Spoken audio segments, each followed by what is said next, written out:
I'm Artist Kai, a 20-year-old manga artist from the UK. Today I'm going to be doing a Q&A while I review the XP-Pen MDP, which I've been sponsored by XP-Pen to review today. I also have a promo code which is on the screen right now.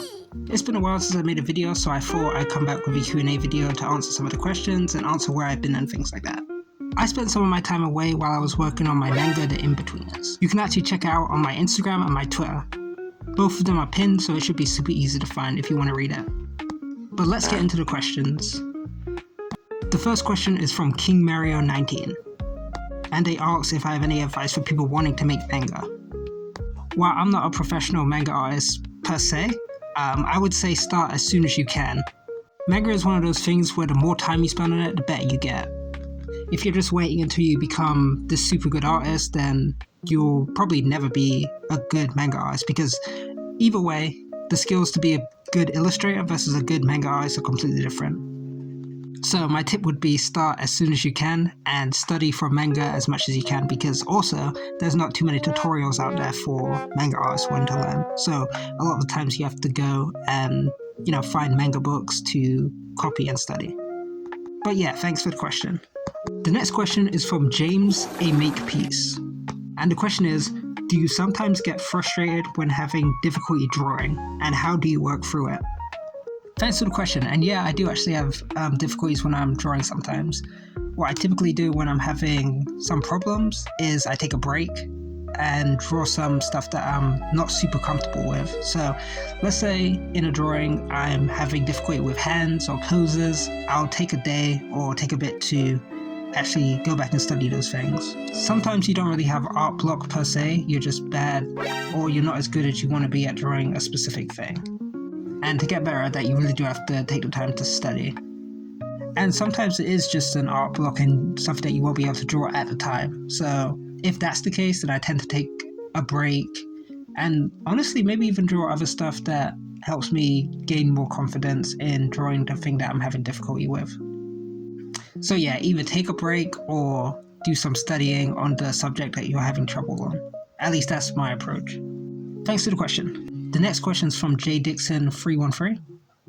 And they ask if there's any artist that influences me, and there definitely are. I'd say a big influence for me is the Dandadan author Yukinobu Tats. I'd also say Inui Asano, who made Oyasumi Pumpun. There are a bunch of other artists too. What I usually do is there are specific artists I go to certain things for. So for me, if I'm going for paneling, then I'm going to Witch Hat Atelier. And if I'm going to, poses, then I'll go to somewhere else. It's that kind of thing for me. I think that's kind of how you build a style as well, where you're sort of taking inspiration from a bunch of different artists and then sort of making your own thing out of it. But yeah, thanks for the question. The next question is from Envy Avalon, and they're asking how I learn anatomy and faces. For me, when I was studying anatomy, I was breaking my stuff down to super bite-sized information blocks. So for like a month, I'd studied just the arms and, studied them in every single position and studied the individual muscle groups as well. Obviously, you don't need to go into this much depth on it if you don't want to, you just have to figure out the forms. For faces specifically, I'd say try to study the skull a bit more, because the skull is essentially what the whole face sits on, so a lot of the forms, even the most basic ones, rely solely on the skull. What you can also do is do a lot of different heads from different angles. I found that helps a lot, and it's still something that I'm working on myself. But yeah, thanks for the question. The next question is from Disciple D Follower, and they ask, how do you balance color theory or the lack of it with manga panels? So for me, I did the most basic color theory studies, but I don't know how important it is to making manga. For me, manga is more about contrast, so a lot of the time you're thinking in black and white rather than grayscale or the color that you usually think of for an illustration. Even before putting down your screen tones, for specifically shonen manga artists, a lot of them will think in black and white plainly, and then screen tones is kind of the cherry on the top.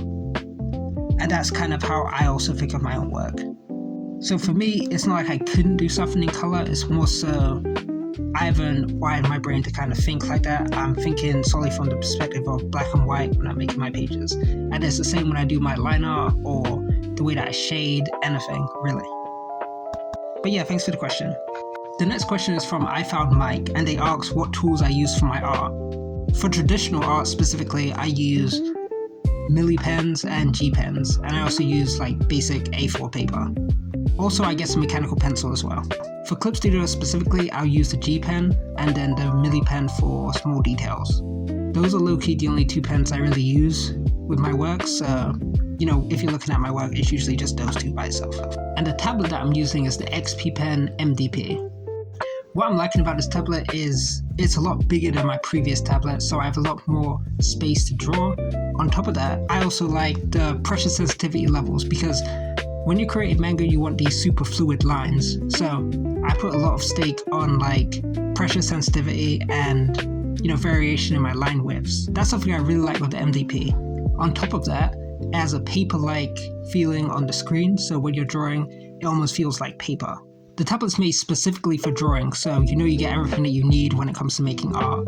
And to throw out some other random things about it, it has 256 gigabytes of storage and 8 gigabytes of RAM as well. But yeah, thanks XP Pen for sponsoring this video. The next question is from TubeStain. Would you also be doing a sketchbook tour? Also, what's the most difficult thing to draw? So I do have sketchbook tours on my Patreon if you want to go over there and check those out. For me, the most difficult thing to draw is probably expressions and faces. Because for me, I think they're the most important thing, like on the artwork, full stop. So you put a lot of pressure on yourself to make the faces really good and really interesting. The next question is from Toby_14, and they asked, are you a full-time manga artist? If not, how do you balance work/studies and manga creation? For me, what I usually do is, for my own stuff, I tend to try and do it early in the morning. Because for me, with my own stuff, I'll just keep putting it off. So what I do, I get my own stuff done, like a limit done at the beginning of the day. And then as the day goes on, I'll start to do my work stuff, which is like commissions and stuff I make a living from. And studies and my own stuff is kind of like the same thing. So sometimes I'll do my own project, my own manga, and then other times I'll do, studies and stuff that I'm having issues with. The next question's from Free Easy, and they asked, tips on staying motivated? Serious art block right now. I guess they're having serious art block. I'm supposed to be working on my own one-shots.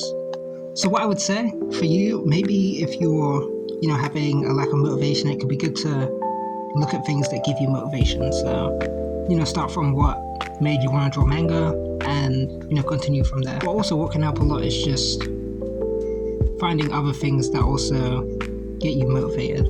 Like, I think you should always be looking for new content and new stuff to watch or read or whatever the case may be, because you never know what you're going to like. And honestly, when you find that thing that you like, it can really up your art in a great way. Because for me, one of the recent things that was like that was like, a dan or something like that. So always be looking for new things to keep you motivated.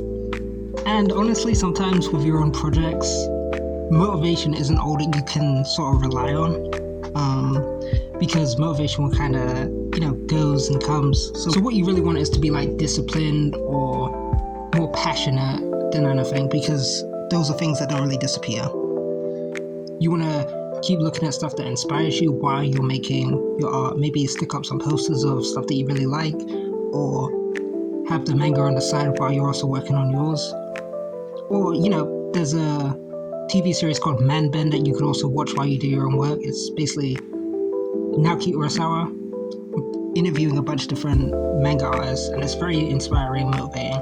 So maybe try that. But for me, sometimes you really just have to push through, and honestly, that's not even like a motivation thing. That's like something that you have to learn through like constant repetition. But yeah, thanks for the question. And the next question is from Diogo Amri, and they asked, how to storyboard like you? So for me, when I'm storyboarding, what I tend to do is pull up a bunch of references.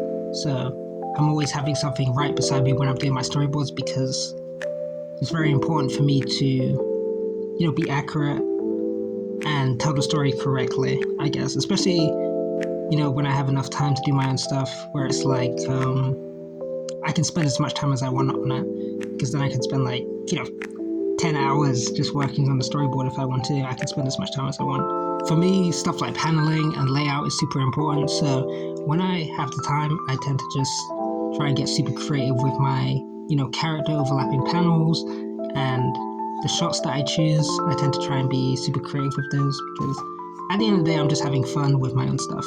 But this is how I also learn, so I just sit down and push myself and try to get better at drawing specific angles or shots or characters in certain positions. But yeah, thanks for the question. But yeah, that's all the questions that I'm able to answer today. There were some more, and I'm sorry if I didn't get to yours, but I appreciate everyone who asked the question, and I'll see you in the next one.